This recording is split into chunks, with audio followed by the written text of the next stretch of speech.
trovo queste persone così vere, sincere, creative, con una voglia di vivere e di fare, ma anche di amare, con una religiosità che veramente mi ha incantato.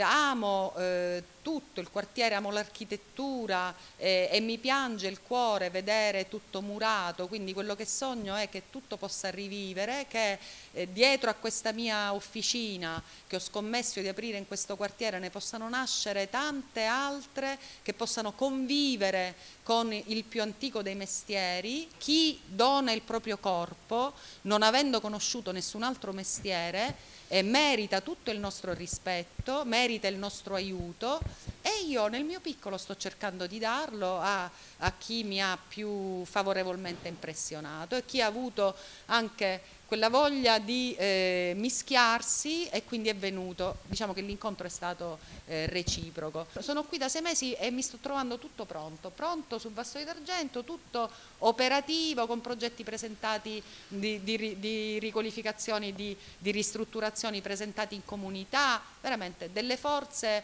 professionali, di urbanisti, di architetti, di sociologi, di storici, di giornalisti, di prostituti, di artigiani che hanno voglia di fare vivere questa città, di migliorare questo quartiere, di non stravolgerlo perché è bellissimo così com'è e così deve rimanere. Chiaramente riqualificato, ripulito, la prima cosa la pulizia dovrebbe essere. Chiediamo l'aiuto dei comuni.